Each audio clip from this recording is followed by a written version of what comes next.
Well, howdy there, Internet people. It's Belle again. So today, we're going to talk about recession risks and explaining the Buffett Indicator.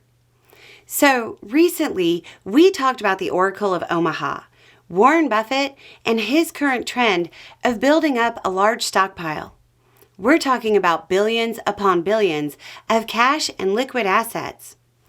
That led to a bunch of messages that brought up the question of what metrics he uses and what metrics make him nervous.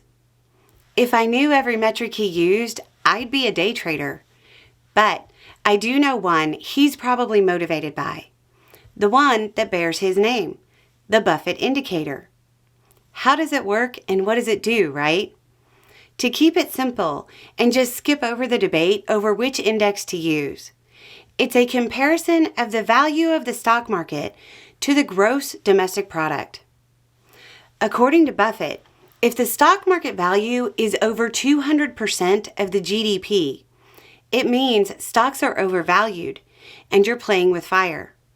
He said, quote, "If the ratio approaches 200%, as it did in 1999 and part of 2000, you are playing with fire." So, what is it today? By the last numbers available, which was the 15th of November, it's, at 201%. That would suggest people are playing with fire. It's worth noticing that Buffett hasn't totally pulled out of the market and recently directed buy-ins to two companies, a national pizza delivery company and a pool company. Even with that news, the Buffett Indicator says what it says.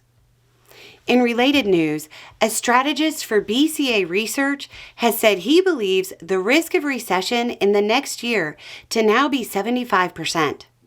He points to Trump's proposed economic policies, in particular mentioning tariffs and spending cuts of social programs.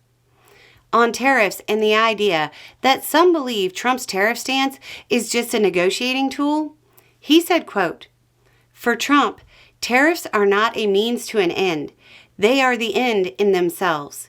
Trump really does want to build a tariff wall around the U.S. On the social safety nets, he points out what we've pointed out numerous times on the channel, that aid given through programs like food stamps has a positive economic effect, saying, quote, "Although most of these programs are not huge in absolute terms, they generate sizable multiplier effects because their recipients generally spend whatever income or transfer payments they receive." Personally, I'm not sure we're quite at 75%. This number assumes that Trump will attempt and achieve all of his policy aims. There's a lot that can happen between now and then. But if the assumption holds true and Trump is successful at implementing his stated policies, I'd get ready for it to get economically bumpy. Anyway, it's just a thought. Y'all have a good day.